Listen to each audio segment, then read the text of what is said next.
राजस्थान विधानसभा ने 9 सितंबर 2025 को अपने मानसून सत्र के दौरान राजस्थान धर्म स्वातंत्र्य अवैध रूपांतरण का निषेध विधेयक 2025 पारित किया। ये कानून जबरन, धोखाधड़ी या प्रलोभन के माध्यम से किए गए धर्म परिवर्तन के लिए देश के सबसे सख्त दंडों में से एक का प्रावधान करता है। विधेयक के मुख्य प्रावधान कठोर दंड, उल्लंघन करने वालों को 7 से 14 साल तक की कैद और न्यूनतम 5 लाख रुपए के जुर्माने का सामना करना पड़ सकता है।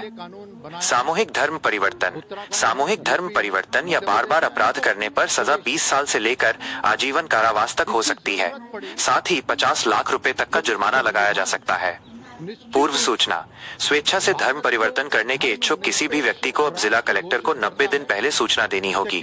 विवाह की वैधता, केवल धर्म परिवर्तन के उद्देश्य से किए गए विवाहों को न्यायालयों द्वारा शून्य, नल एंड वॉइड घोषित किया जा सकता है। छूट, विधेयक में घर वापसी, अपने पैतृक धर्म में लौटना को अवैध धर्म परिवर्तन की परिभाषा से बाहर रखा गया है। संपत्ति पर कार्रवाई, इस कानून में सामूहिक धर्मांतरण के लिए उपयोग की जाने वाली संपत्तियों को सील करने और ढहाने के प्रावधान भी शामिल है। राजनीतिक संदर्भ, विपक्ष के भारी विरोध के बीच ये विधेयक ध्वनि मत से पारित किया गया। कांग्रेस विधायकों ने बहस का बहिष्कार किया और वॉकआउट किया, ये तर्क देते हुए कि इस कानून का दुरुपयोग सांप्रदायिक सद्भाव को बिगाड़ने के लिए किया जा सकता है। राज्य में पिछले 2 दशकों से इस तरह के कानून को लागू करने के प्रयास किए जा रहे थे। 2006 और 2008 के प्रयास असफल रहे थे। विधानसभा में पारित होने के बाद राज्यपाल हरिभाऊ बागड़े ने अक्टूबर 2025 में इस अधिनियम को अपनी औपचारिक स्वीकृति दे दी। के रूप में इस्तेमाल करा जाए तो निश्चित रूप से कानून बनना जरूरी है।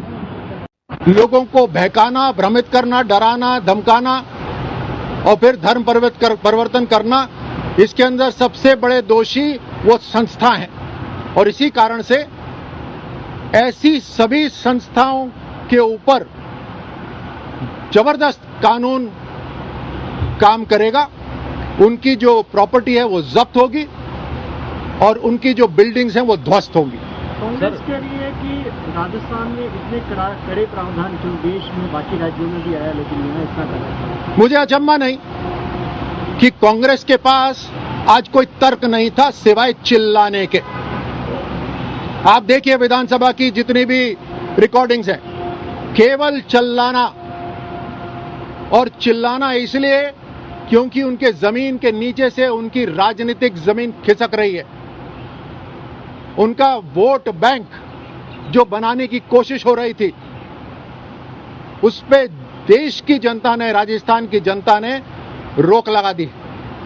इसलिए तर्क नहीं था, केवल विफलता थी। सर, आदिवासी विधायक उन्होंने आज सदन में कहा कि जो तो उनके जो लोग गए हैं उनको धर्म परिवर्तन, जैसे अलग अलग धर्मों में वो चले गए, ईसाई बन गए या कोई और, तो उनको भी फिर इसमें लाया जाए, इस तरह की बात उन्होंने कही। हिंदू हर धर्म की सुरक्षा करने के लिए ये कानून बना है। किसी भी धर्म से आप कुछ भी मानिए, किसी भी धर्म से किसी दूसरे धर्म में जबरन परिवर्तन नहीं होगा। अपना जो भी धर्म है खुशी से मनाइए। राष्ट्र एक रहना है, तिरंगे के नीचे रहना है, लोकतंत्र है, सबको इजाजत है अपनी बात रखने की।